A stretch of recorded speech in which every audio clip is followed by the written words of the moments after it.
having cactus is a treasure to us, particularly now in this strange period of increasing temperature in the Mediterranean areas, lack of water. You have a plant with the highest water use efficiency in the world, so why not? Our guest today is Paolo Ingelese, a professor of horticulture at Palermo University in Sicily. Paolo was recently in Australia at the invitation of the Italian Cultural Institute, and I heard from so many people, you must talk to Paolo, you have to talk to Paolo. Have you talked to Paolo? But before I could actually talk to Paolo, he went back to Italy. I was not going to let that stop us having a chat. So here we are together on the podcast. Paolo, welcome. Oh, thank you very much. Now finally we talk together. I know. I'm so happy to chat to you, and sorry I missed you in Melbourne. Tell us about your trip. What was it like? Oh, it was very long. The trip back to Italy of 29 hours. It's too long, but my visit in Melbourne was fantastic. I enjoyed very much the city. I enjoyed very much the companions I have and the botanical gardens. Your country is fantastic, and the melting pot in Melbourne is the future. I'm European, and we live today. The problem, what they believe is a problem of people coming from North Africa and from all over the world to Europe, has a problem. And when you go to Australia, you think this could be an opportunity. Yeah, well, that's such an interesting and welcome perspective, because Australia could actually be a lot more welcoming to people from other countries. But also, as you say, it is a melting pot, and we do, for the most part, live with, many different cultures, and at least from my perspective, appreciate all the different cultural backgrounds, and certainly the food that people bring from all over the world. As well as I think a lot of people in Australia are appreciating more and more now the food that's been here for tens of thousands of years. So we have the opportunity to develop a really unique cuisine. Yeah, this is true. But what is interesting to me is that it is difficult to find in Melbourne what is the Australian food. I mean, if you look for an Australian restaurant, what kind of restaurant is the Australian restaurant? Vietnam, Thai, Chinese? I think it will take years and years and decades, maybe centuries, to have a real Australian cuisine, like the Mediterranean one. Because your cuisine will depend from this very wide range of experiences and cultures you have in Australia now. But what is the real Australian cuisine? It's well, I don't have the answer. It's certainly a very interesting question. I mean, there have obviously been people living here for tens of thousands of years eating the food that is indigenous to the Australian continent, and so I think those ingredients more and more are being brought into a mainstream understanding of what Australian cuisine could be. But then, of course, yes, there are so many other layers as different waves of immigration have come in. And I think Australians are generally very curious about food. I think one thing that I miss when I travel, well, one thing I love when I travel, let's say to Italy, is that people are so passionate about the cuisine that they've grown up with, that has been there for centuries, layer upon layer. And you could eat Italian food with pride and joy every day. But here, I think we're so used to having Italian one day, Japanese the next, Vietnamese the day after that, and, perhaps something a bit more Anglo the day after that. We certainly do eat a great variety of foods, and that to me is as Australian as anything else. Yeah, but I think that once upon a time we have been Australia somehow. I mean, if you think about the Roman age, of the Greek age, Italy was almost.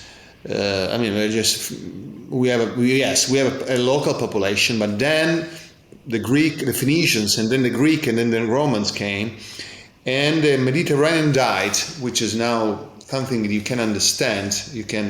I can talk about Mediterranean diet, but actually at the beginning and still now, It is a blend of many cultures.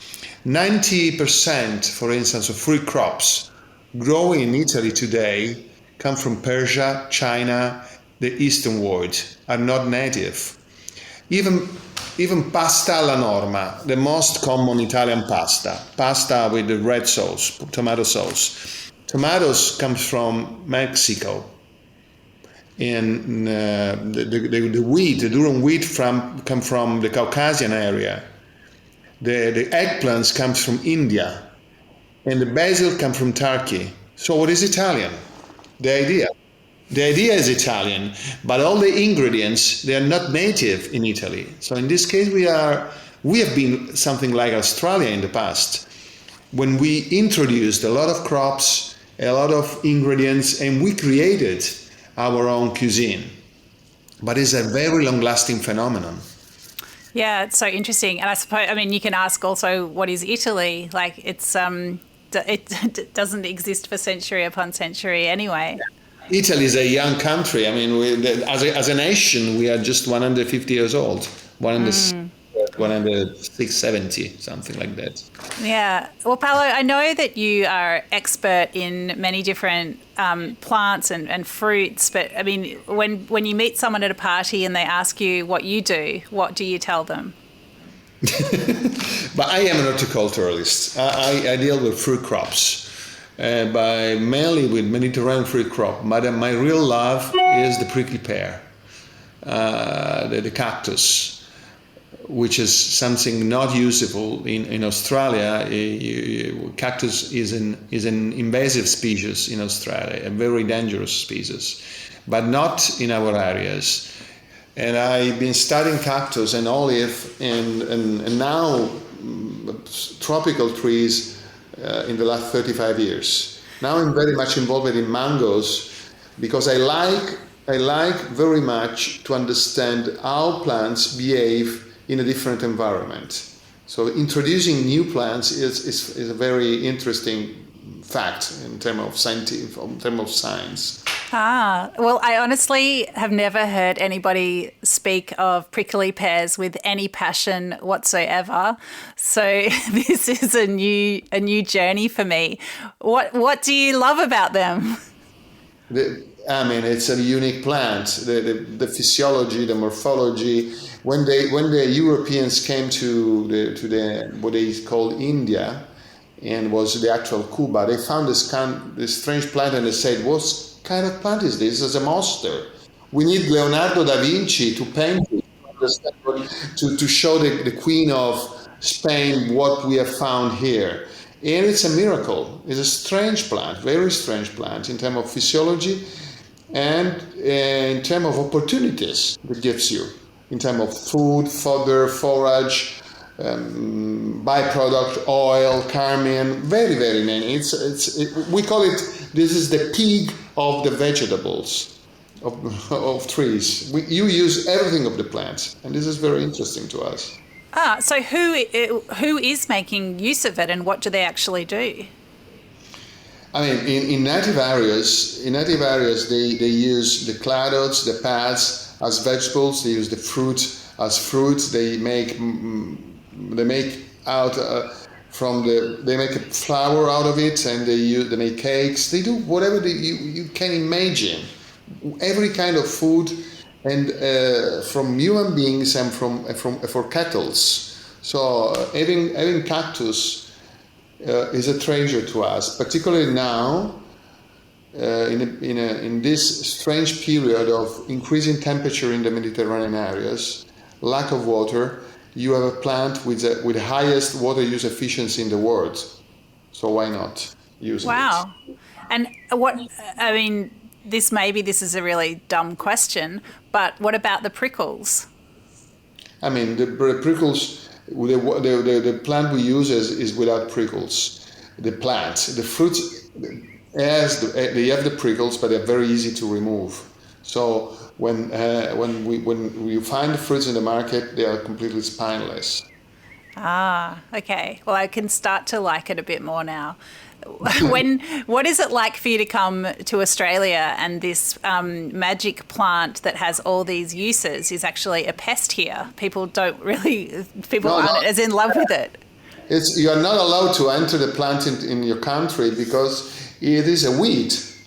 It used to be a weed, and it was disrupted by the use of an insect in Australia. It was a weed. It completely destroyed many environments in Australia 1 century ago, and it was a high fight, man against the cactus, and we won, actually. And you don't like to have a plant any longer in your country. And it's okay. I mean, it can be an invasive plant. I appreciate very much the politic of Australia in terms of safeguarding the environment, the local and native environment, because you have a very, very delicate balance, and you have a fantastic native plant there, and you're right to not to allow too many plants to get into your country and destroy the environment. In terms of evolution, it is clear that in Australia you have no native plants very much used in food, like in Europe or North America. For instance, in Central and South America, the native people, they had selected potatoes, corn, maize, beans, and what else? And peanuts, different plants. And in Europe a lot, in China a lot. What is a native plant used for food in Australia that now is spread all over the world? The only one that I can think of is a native spinach, which I know is very popular in France, tetragonia. Tetragonia. Yeah, but it's just a very little example. So it means that the native people there, they have a completely different a completely different diet. I mean, in any continent, you find what we call staple food. You have the wheat in Western countries, rice in Eastern country, maize and potatoes in America, cassava, tapioca, manioca, whatever you want to call it, in Africa. How about starch plant, staple plant in Australia? Well, there are tubers, like Murnong is a tuber that has been eaten by Aboriginal people. There are grains, so there are some people who are growing native grains and trying to revive that. I think perhaps there's a lot of work ahead to make it commercially viable in terms of cultivation. So much of that knowledge has been ripped away through colonisation and through violence, and there's a lot of recovery to be done there. Maybe all the native knowledge has been destroyed because no plant came out from Australia and went all over the world. I mean, when the Spaniards conquered and destroyed the Mexican Empire, they took corn. And corn today is the most important crop all over the world. Pizarro, he went to South America and took potatoes. You cannot think about Europe without potatoes. So, no, you can't. But I think one theory that I've heard is that because Australia was colonised around the same time as the Industrial Revolution, there was this, food started to be produced more industrially, and it was about an imposition. It wasn't about convicts and the early settlers were sent with they took rations, they took food from England, processed food from England, and they brought sheep and they brought rabbits, and they really weren't interested for the most part in learning from the people that were already here and that were living successfully from the land. Yeah, I agree. I mean, there was the depletion, and they did not consider anything about the local culture. No, it's a big story, and it's a story that Australia has to grapple with as we move towards. It's Italian. We have been eager of knowledge from other people. I mean, when the Greek introduced the olive tree in Italy, it was 600 before the modern age or the Christian age, whatever you want to call it. And then olive became what is today in a very short period. Yeah. Maybe it's a difference, if the people that you're conquering them, but you see them more or less as equals. Maybe that's a difference. Yeah, I think let's talk about olives, because I know that's an expertise of yours. And I want to just ask you, I'm sitting at my desk, I'm looking out my window, I'm looking at my olive tree. Every year when it fruits, I think, how did we get from these bitter, inedible, green little balls to this idea of beautiful, marinated, succulent olives, and even more mysterious, olive oil?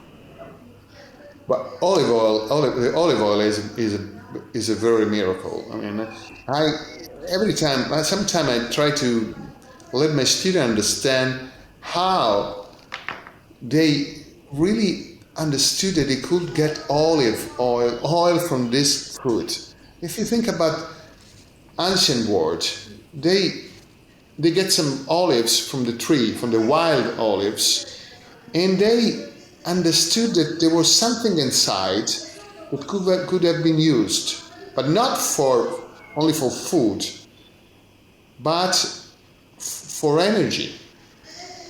The very important use for many hundred years of the olive oil was not the salad dressing, but the lamp, lighting the cities. The olive oil was used to burn it, just to burn, and to Right. and just to make light out of it. But for many centuries, the king of Sicily and Naples, they were the largest exporters of olive oil in England, in Austria, in France, just to light Paris, London, and Vienna. Wow, Before I never thought of that. It's so amazing to look at a fruit and think it can light a city. Before the use of the oil of the whales, Nantucket, Moby Dick, the only oil used in lighting the cities was the olive oil. So how do you get, I can't think, is there any other fruit that you press and you get oil out of it? Yeah. I mean, pressing, now it's easy. And you have to bear in mind that the modern technology we have, and the very modern, we have something very modern now, they can get oil out of the fruit in the best possible way. I mean, the oil has never been so good as today all over the world. I wouldn't say it's very easy, but it is easy to make a very good olive oil. Somehow it's much easier than making a good wine. If you have proper technologies, if you just understand when you have to press the olives and how, I mean, you can get a olive oil, very good olive oil. So this is why in Australia today, and in New Zealand too, maybe better than in Australia, they can make a very good olive oils. Hey, we think our oil's pretty good. Yeah, I mean, you have some problem with climate because the radiation is too high, and sometimes the olive burns out. So I mean, the olive can lose some quality, but it depends on varieties. I mean, we have hundreds varieties in Italy. Maybe we have more than 600 varieties all over the territories, all over Italy, from northern Italy to the island of Pantelleria, which is the southwest part of Europe. We have in every part a specific variety because the olive tree is very site specific. And this makes us in the position to have many different kind of olive oils for whatever taste you want. You want strong taste, fructate, you want light taste, we have it. You want robust, we have it. You want whatever you want, you can get it in Italy because we have plenty of varieties and genetic variability that allow us to produce whatever oil is needed to be produced.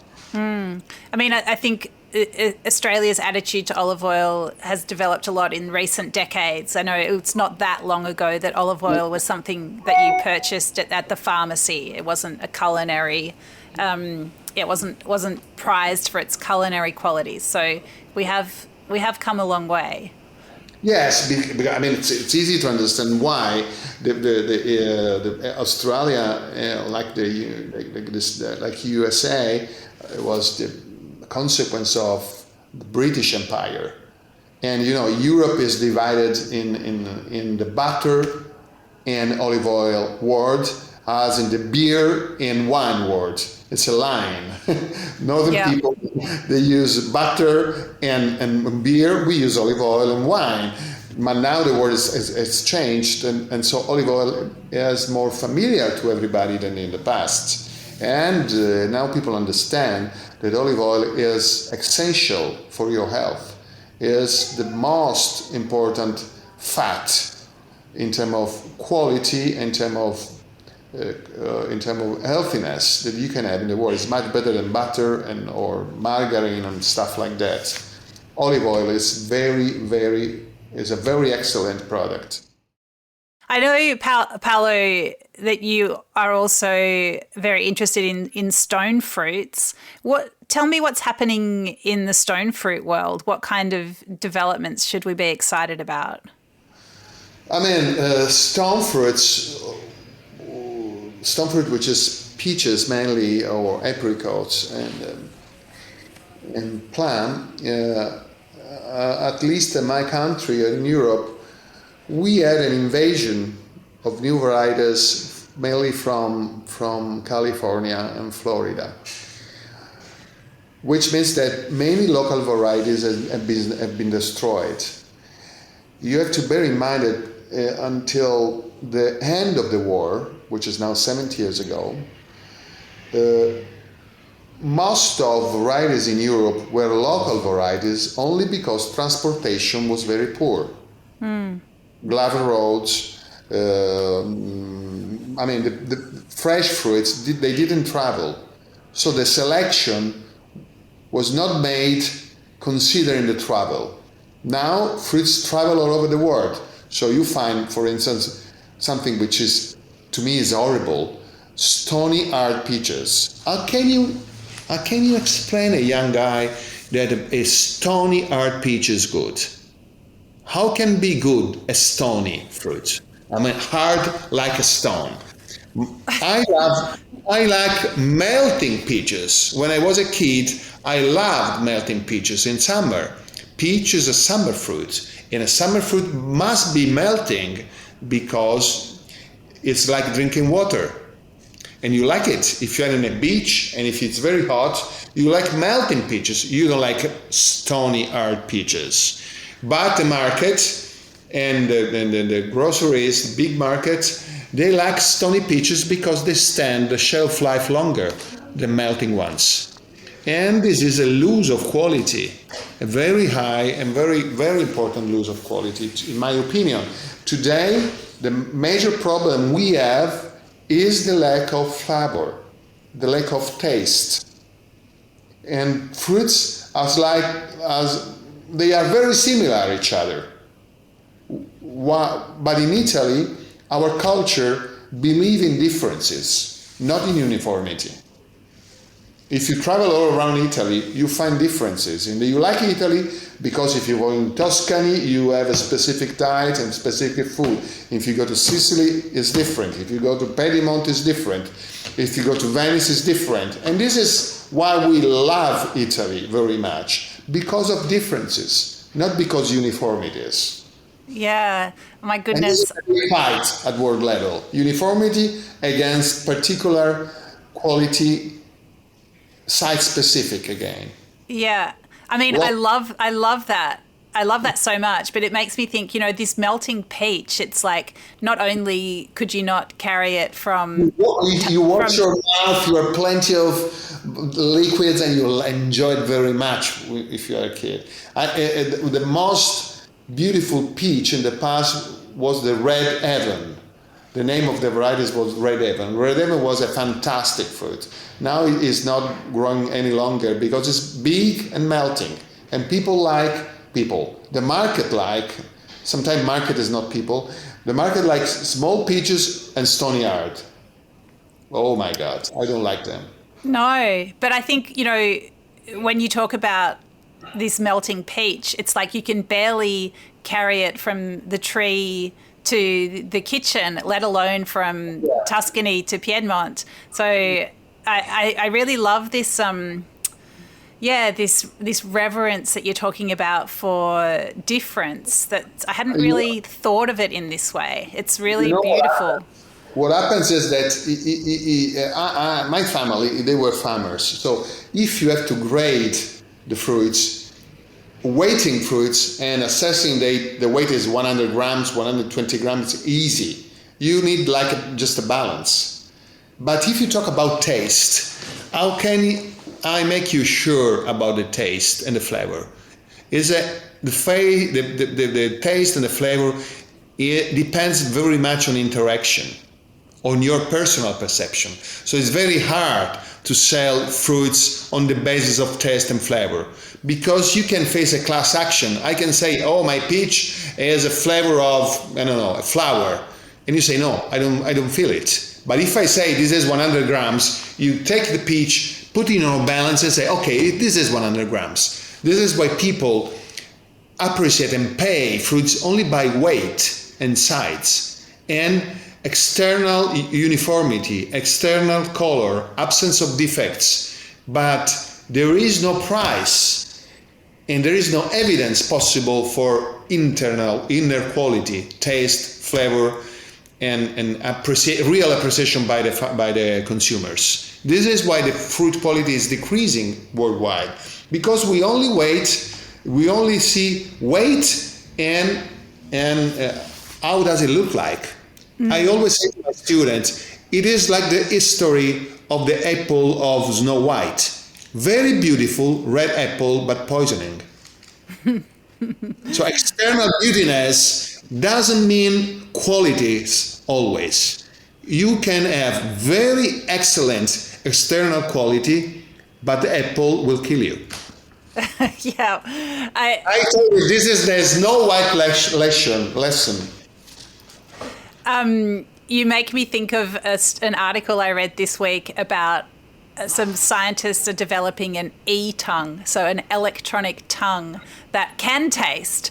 But I feel like this melting peach is wasted on the e-tongue. I think one thing about Italian food is emotion. It's like that you feel. Yes. Where is the emotion?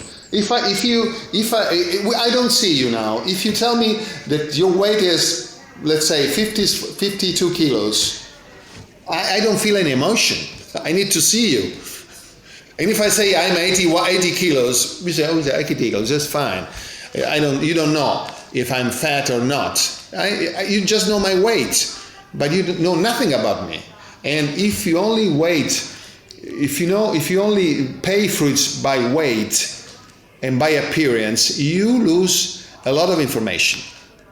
But I guess what we have fruit stickers with branded fruit, and we know that a jazz apple is supposed to taste a certain way, or a pink lady apple is supposed to taste a certain way. Yeah. I mean, I suppose that the marketing and the branding, the companies do try to give us some sort of indication, and I mean, there is this notion of being able to there should be something you can trust, but it's it's not the same as your melting peach. But you mentioned names of apples.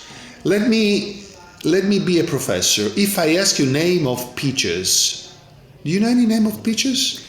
I mean, I guess variety. Like I know clingstone, and I guess clingstone is a kind of peach. It's a kind of peach. It's not a But if I ask you apple, you say pink lady. Maybe you say Fuji or many others. Even pears, you know names. In peach, you don't know any names. People don't know that every single week during summer, they change variety.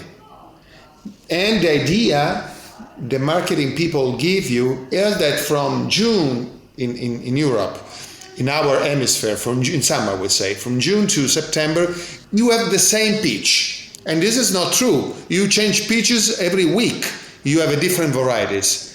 But you feel the same experience. And this is the opposite than apple. In apple, you have the golden, which is yellow, the red, which delicious, which is red, and the green varieties, which is green. And so you recognize the internal quality by the color in apple, many cases, but not for peaches. Peaches are, we have a color which is the pink color, but now you have no pink color any longer. Peaches are dark red.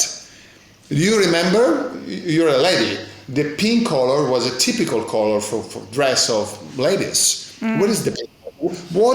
Which is the pink color? Yeah. The peach color, the pink peach color. Where is it? We lost it. Or the white flesh peaches, fantastic smell. Lost it. We lost it. We have white peaches still, but very few. Yeah. Oh, you're making me both nostalgic and hopeful for a juicy future. Paolo,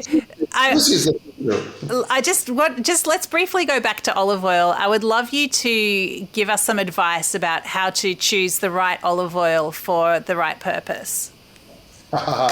This depends very much. This very much depends on your diet. For instance, yesterday night, it is cool now in Italy, we have what we call minestrone. We have a very hot preparation with chickpeas and lentils. And in this case, you like a strong olive, tasty, very tasty olive. You put in your minestrone, which is very hot, and you smell all the flavor of the olive oil. In this case, you need a very fructate olive oil. But if you are trying to cook a boiled fish, now you need a very light olive oil, and you don't want the olive to cover the taste of your fish. So you have to olive oil is like wine if you are very well experienced. I have in my apartment at least three different kinds of olive oils. One is very fructate, and I use it for salads and for hot dishes. One is very light, and I use to make mayonnaise or fishes or shrimps, just to cover them. And then I have a kind of what I can call an average oil. I can use everywhere in salads and in preparation to fry. So olive oil very much depends on what you eat. And how long have you got once you open a bottle of olive oil before you should use it? That's a good question. Now the bottle of olive oil is better in the past. The olive oil, the tap of the olive oil bottle, avoid you to add olive oil in the whole bottle many times. I think the olive oil must be kept in the lowest possible contact with air. Otherwise, it oxidates and change the flavor and the taste. Let's say that, we consume 1 kilo of olive oil in a week. If you last one bottle for months, that will be bad. Olive oil is not a very lasting produce. It's not like wine.